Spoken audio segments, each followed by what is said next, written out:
How's it going, Laser Bruce's on Bobby Sixkilla, and welcome back to Sekimeiya. Now, we have just discovered that in the timeline that we are currently in, at least as Shidoya, the secret door in the storeroom is not locked and is completely openable, but it seems like she's planning to keep everyone locked in herself. Maybe she's the one who takes the door handle off? I don't know, but she's planning to keep everyone locked in because she needs to get to a certain point to get her happily ever after, I guess. Anyway. Let's carry on. Had I been mistaken? Or had someone crossed the hallway? After focusing my hearing, I hadn't heard anything else. If it had been the group, they would have likely been talking, and I would have heard many footsteps, so if I hadn't imagined it, it was either a single person or a really small group. Could it have been Atsuki? I began to debate what to do. He knows about this place. If it's him, he should come here eventually. I'd been rigidly on alert for a couple of minutes. If someone was close to me, I wasn't perceiving them. That was until an abrupt yell came, a faint but shrill yell that instantly pierced my chest. Oh, Naomi's dead. Seconds later, a door was shut. It had paralyzed me on the spot. Staring at the darkness, I kept replaying the brusque, feminine yell that had immediately lapsed into silence. I had to rush out of the storeroom. That yell was full of nothing but despair, and someone was still there. I wanted to deny that I'd even heard it, but I forced myself to move. I opened the wall and very slowly stepped forward. Then I placed my hand on the hallway doorknob. It was dangerous, but I desperately wanted to see that I'd been wrong. The hallway seemed completely empty. I distinctly felt the sensation that nobody else was there, but I knew that couldn't be the case. The door that had been closed, all of them were, but my legs began to walk toward one in particular. I realized how fast my heart had gotten when I gripped the door, and once I opened it, it only sped up. I hadn't been wrong, but the sight I saw wasn't what I expected. There were two bodies lying on the floor. The room was very dim, but I instantly identified them. There couldn't have been a more terrifying sight. While my hands trembled and I began to step back, a fate that had once stated played in my mind. On the floor was my own body. Facing me with blank eyes, it had been my own anguished yell that I'd heard. Next it was Naomi, her head dripping blood beneath one of my arms. Without making noise, I closed the door. Someone was still present. Someone who had killed me. I couldn't let myself be seen. A sudden dizziness invaded me as I glanced back and forth between both sides of the corridor. Trying not to lurch, I reached the storeroom again. Behind the wall, I let out a long breath. That merciless image still burned into my retinas. I had been killed. How had that happened? Even though the body I'd seen hadn't been mine, my own could barely support itself either. Who had done it? If Tatai wasn't in the tower, very few options still remained. I'd even been wrong about Naomi's safety, and she'd fallen victim next to me. I had to think straight. It was crucial not to lose myself. The person who had killed Naomi the first time must have targeted me as well, but why? And who would it be? There was no sound I could pick up. The closing door had been the last time I perceived someone's presence. I had to calm myself down. The world I was in wouldn't remain. It would be entirely modified until it warped into the day I'd lived through. That would erase my death. That had to happen.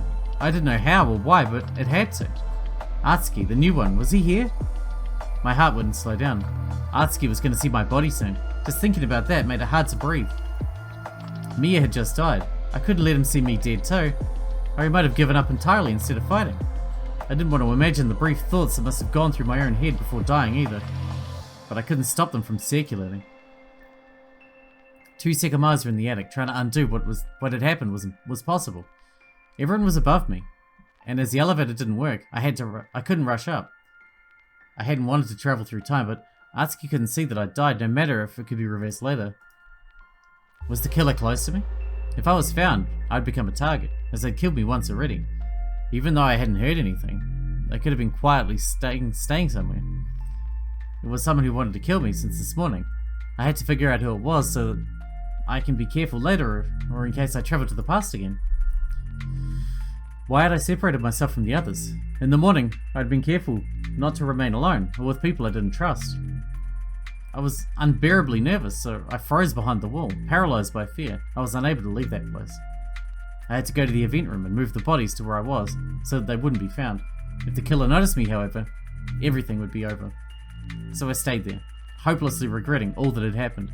The temperature in that part of the building wasn't regulated at all, so the cold seeped into me. but even that had stopped being perceived by my body. Nothing was, until footsteps broke the silence again. It had been a few minutes. Suddenly faint voices came from the hallway. I immediately knew the group had returned. I couldn't even hesitate. Without wasting time, someone ran past me toward the event room. Then, a voice came from there. "It's not here." It was Sai. It appeared the storeroom door, being of lower quality than the rest, let sound pass easily. Sai's words, however, hadn't been the ones I'd expected.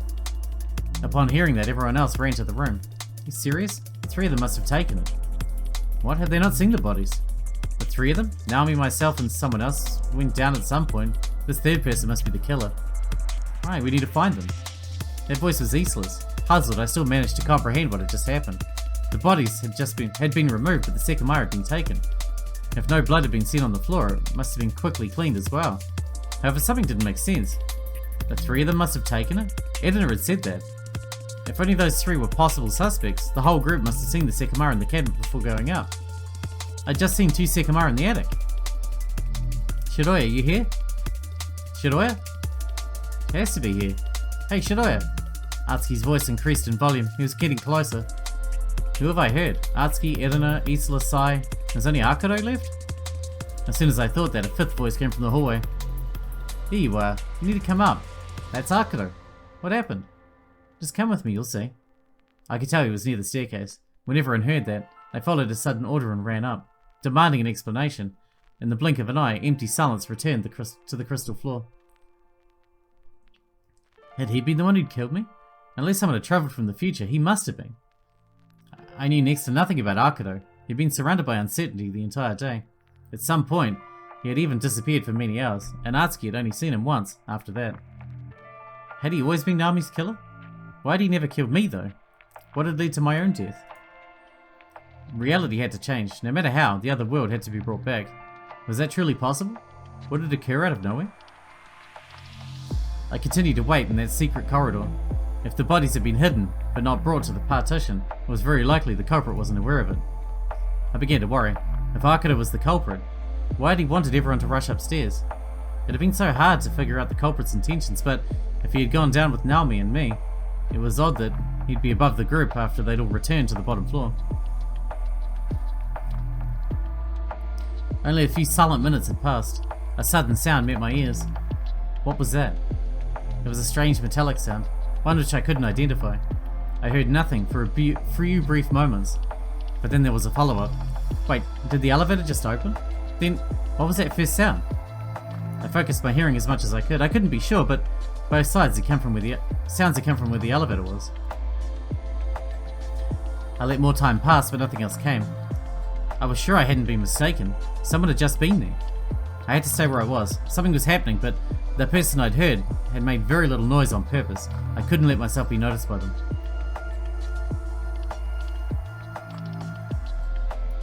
There was another long while when nothing was heard from the storeroom, but once again, the silence was eventually broken when sound came from the staircase. Here too, what the fuck? They have to be somewhere. Shiroya, where are you? I told you, I don't know what the fuck they're doing, but they're hiding from us. Shiroya isn't doing anything, it has to be Naomi. If you're here, please come out. Naomi, Shiroya? What was I hearing? It was clear something had happened, but I couldn't discern what. There's no way we won't find them if we split up. Atsuki, if you don't want to believe it, I invite you to find it. I don't care if you're lying or not, this can't be her doing. Listen to me, not only is she hiding with Naomi, but you're incredibly suspicious. They're obviously doing this shit for a reason, but we won't find them if we don't split up. He's right, they must have the Sekimeiya, so this has to be part of their plan. What plan? She has no plan. Then where is she? If she's not involved, why would Naomi do that? I don't know. I could tell it was Atsuki, who began to open all the hallway doors. After loudly opening the storerooms, he rapidly moved on. Shiroya, holy shit, please. It sounded like everyone was dispersing. Some of them went back up while the others joined Atsuki. They were searching for the two dead people. The noise moved to the other hallway and eventually quieted. I couldn't understand what they were saying anymore, but I didn't think anything had been found. Everyone was scattered around, and as the people went up the stairs, the silence returned again. Where could the bodies have been hidden? Is it possible the security room was opened? Naomi had possessed the key to the attic, so her killer could have obtained it. How would both bodies have been brought up though, when the elevator didn't work? I could notice a couple of people still wandering nearby. Katai wasn't there, so their knowledge of the attic was very limited. Once some time had passed, most of them had ended up back on the crystal floor. In hallway C, they were discussing what could have happened after not finding anything. They have to be on the Ashiya floor. That's why this was done. The elevator wasn't working earlier, so they prevented us from using it as soon as it was up and running again. Roya's not doing this. She must have been locked in there. Found it. Akudo shouted from afar, shutting down the conversation. When he spoke again, he had run down the stairs.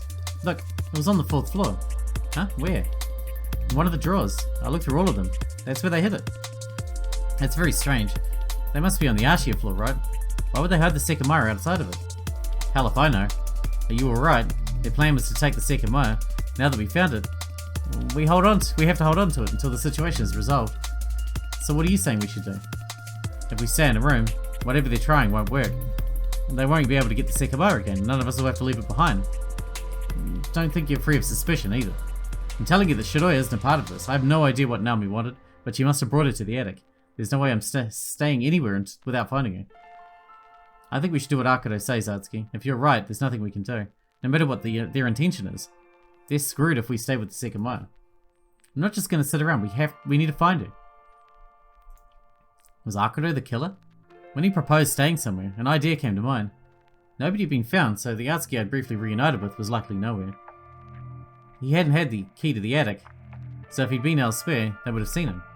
Atsuki, you need to listen to us. And if what you're saying is true, we're out of options. However, the Sekimeiya has already been taken once, and they're the only people who could have done this. Even if someone else got trapped, the reality is the same. Whatever plan they have won't work now, so cooperate with us.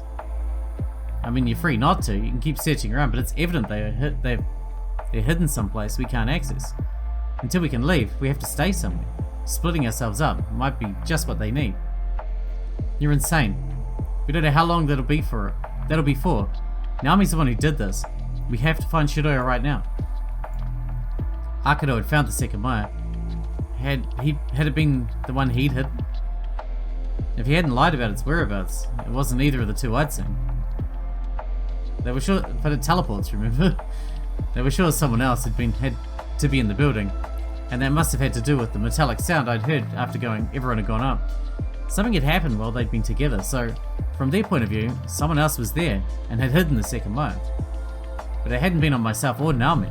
Could it have been Katai? Was he long gone? There was one last explanation. The time travel nobody was yet aware of. If someone had travelled to the past, it would have created the illusion of another person. On top of that, Akudo was holding the very thing that allowed that time travel. We shouldn't leave it in the event room again. We have to hide it from them, just in case. Akudo's voice distanced as he spoke, and everyone followed him to hallway B. From the other side, I could still hear Atsuki's muddled refusal. On my end, I made up my mind. I slowly opened both doors in front of me and stepped out of the storeroom. Akudo and Sai had been insistent about staying in a crystal room. Their actions in the other world had been vastly different, especially Sai's. It didn't seem like the bodies could have been in the attic, so it was possible Atsuki would find them, if he searched hard enough. He was against staying in the room with everybody before finding me. That was one of the reasons why I'd abandoned my hiding spot. I couldn't leave him alone, even if I wished the world would change. If he couldn't find me, he would suffer alone for hours. Even so, as I saw the hallway, I kept trembling. I really wanted to talk to him, as if nothing had happened. Nobody had heard the sound of my steps. Who had killed me and Naomi? That question also brought me to leave the storeroom. If it hadn't been anyone in hallway B, I would be safer staying by myself. If it had been one of them, I would be safe as long as we were all together. And it was possible I could determine who it had been. Then, as long as no tricks were in play, we would remain in one place. If I made sure that continued, it was a good way to let the time advance until the afternoon. It would almost guarantee that the interior of the tower would be calm. I was curious to know what had been happening. When I turned to hallway C, I instantly understood the sound what the sound I'd heard had been. Oh, the panel was taken off. The elevator button wasn't there. Only wires coming out of the wall remained where the metallic panel had been. I remember that. Shiroya? I suddenly turned to face Atsuki and ran to him. My heart rate increased as I approached. Where were you? I searched everywhere. When the others saw me, they dashed over. In the meantime, I thought of what to say, hating the need to lie. What the fuck are those clothes? Naomi gave them to me. I told her I was cold, and that my other clothes were a bit itchy. What the fuck? Where is she? I don't know. We went to the highest floor, but she suddenly disappeared. I think she locked herself in there. Are you serious? What did she want? Huh? What do you mean? I've been looking at the floor, stuttering as I made everything up. When I finally looked at the rest, I noticed what greatly stood out from them. Akuto's eyes. They couldn't believe what they were seeing, and his body was solid as a rock. I needed nothing else to know who my killer was. In his hands was a glowing Sekimeiya. However, I immediately saw something I assumed nobody had realized. His sleeve was between it and his skin. He was purposefully avoiding contact with it. What did Naomi have to tell you, I mean? I don't know. She didn't tell me anything. Can you explain what happened there? Why is the elevator button gone? Slow down. What do you mean she didn't tell you anything? She asked to talk to you and Akuto privately. Did she never follow up on that? No, I told her I was cold and she gave me this. I see, that's what Akuto said. That you two suddenly disappeared. Yeah, sorry. That's when we heard the elevator then. Did Naomi activate it? You heard it? Yes, it passed through the 4th floor twice. We thought it couldn't have been the elevator since it wasn't working, but it must have been. I see, I don't know why, but it worked when Naomi killed it. It did? After that, we all came here and saw the Sekimeiya had been stolen. Did neither of you do that? What? Wait, what? No, we never went there. In the attic, she gave me these, and when we left, she suddenly ran back and locked herself inside. I really hated lying like that. Naomi had been killed, and I was setting her up as a culprit. Meanwhile, Akuto's body hadn't moved in the slightest. It seemed they'd accepted my claims. They were absurd, especially the clothing part, since I was colder than before, but Naomi was already thought to be the culprit. So they seemed to believe what I was saying. Really though, what had happened to the button? When we saw that the Sekimeiya had disappeared, Akuto told us to run upstairs. He'd been searching for you too, and we missed him when he was in the partitions. On the 4th floor, the panel had been ripped off. We went up and saw that they were gone on the 5th and 6th as well. So I tried to open the doors, but the elevator wasn't there. Then, when we ran all the way down, it had happened on the first 3 floors too, and the elevator wasn't there either.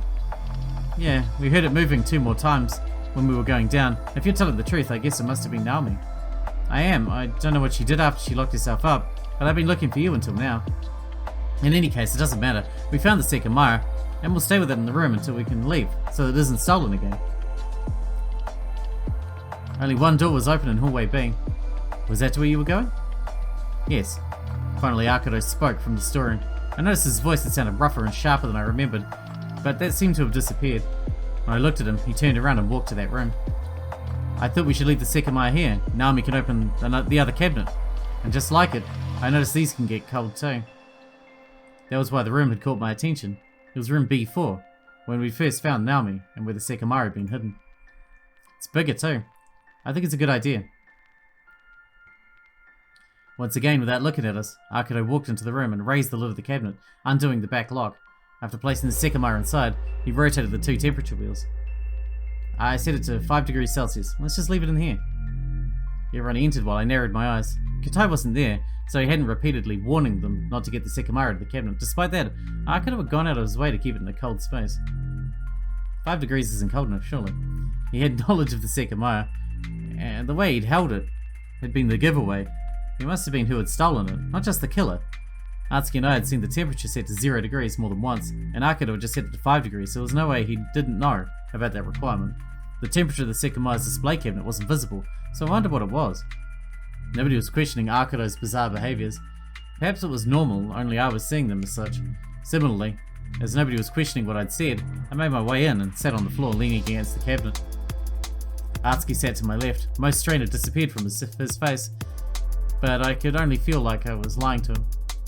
The person he'd entered the building with had been killed, something I could hardly believe. How had everything taken such a turn? I didn't want to be here. I wanted to be back home or in the lobby.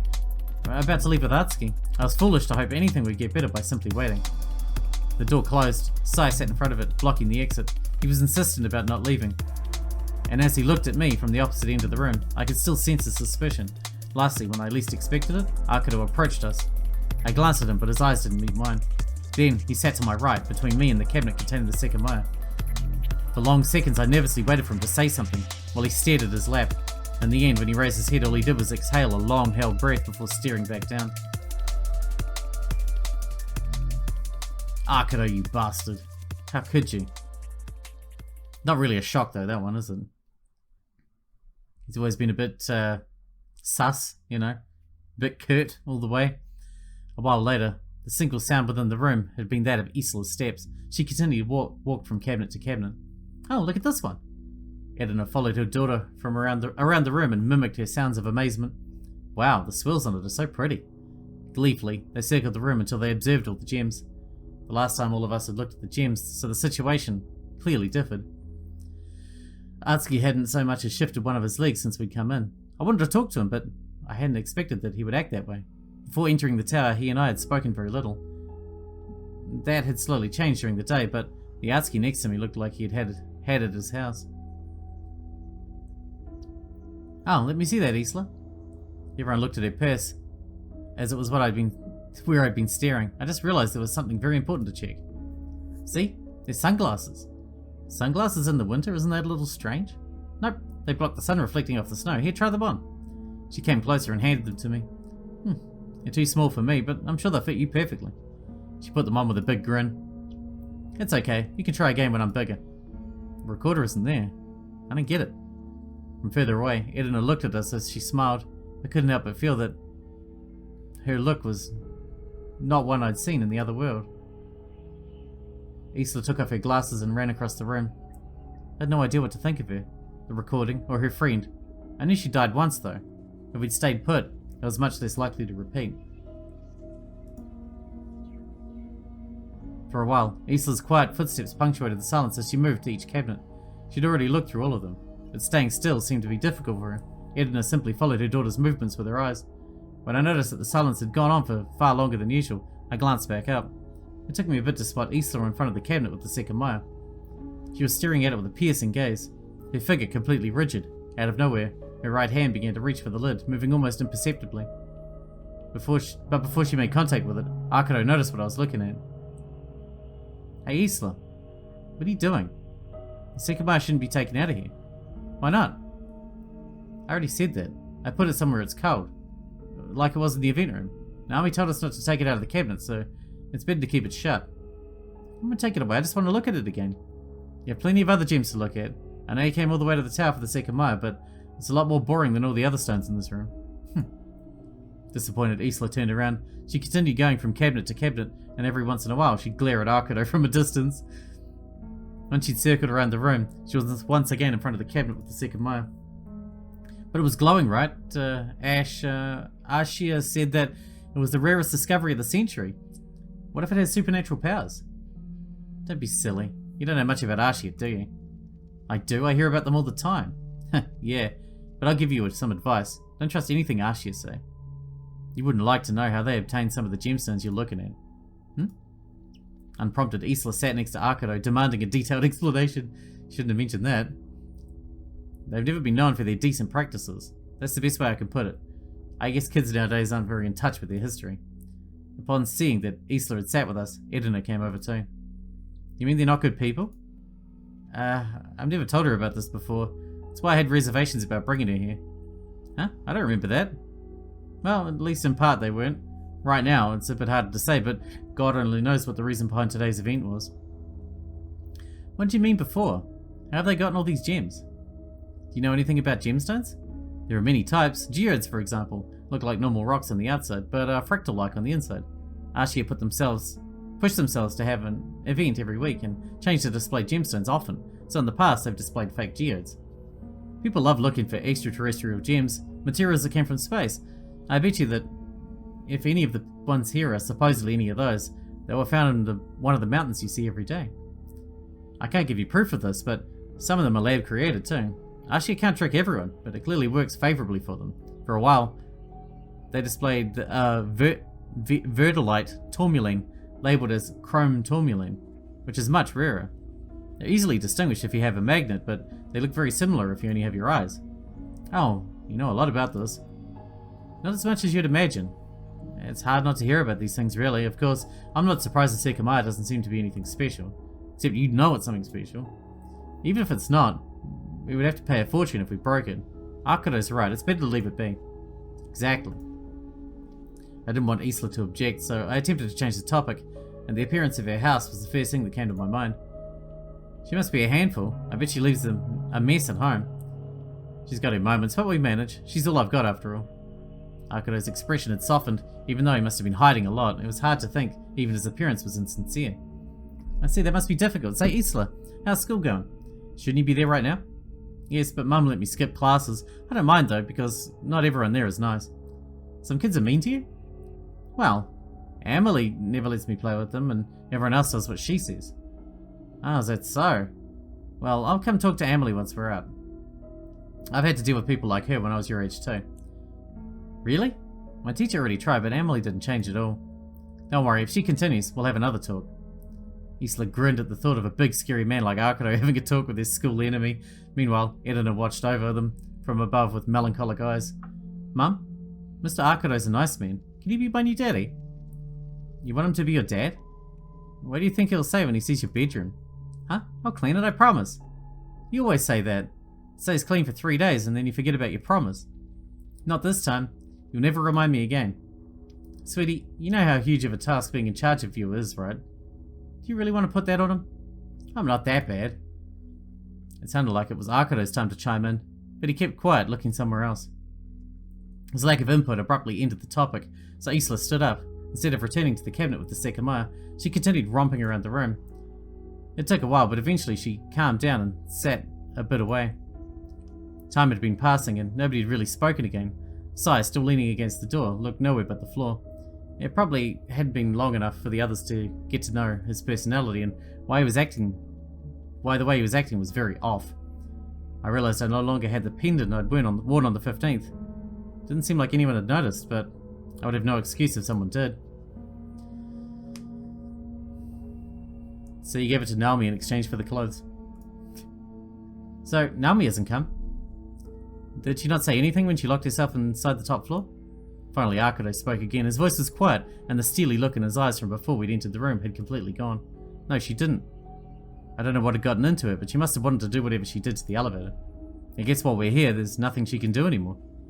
I understand. Out of curiosity, are you the girl who fell into the coma 2 weeks ago? I think I saw your name on the news. Yes, that was me. Although he was speaking quietly, Atsuki heard that too and looked at Akuto curiously. Damn, that must have been a scare. It's good to see you're alright now, despite the fact that I tried to kill you. Yeah.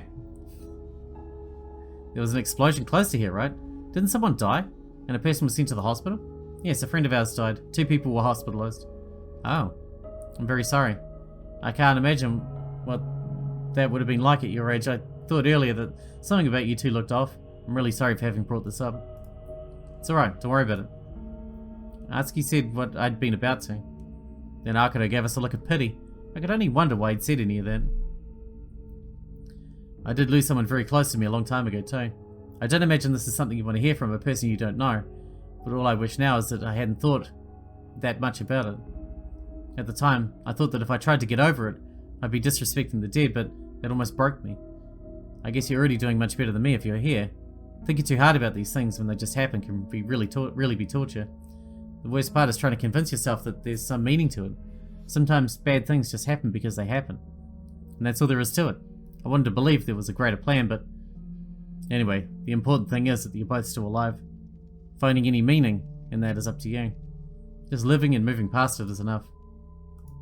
I agree. That's why we came here. Atsuki spoke where I couldn't.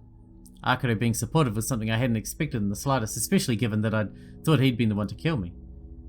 I know people can't choose the way to react, and I shouldn't be giving you any advice. It's much easier said than done, but if you can, don't regret anything you did.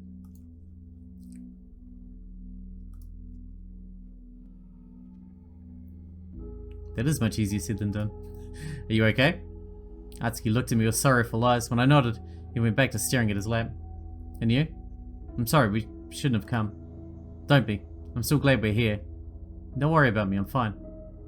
Alright. I smiled, but he hadn't looked up again. Isla finished her most recent survey of the cabinets and was sitting in the middle of the room.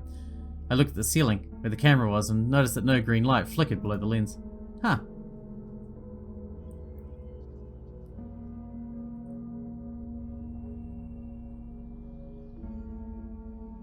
I saw Sai looking at his wristwatch. How long have we been trapped for? Almost 2 hours. It's 11 o'clock. 2 hours?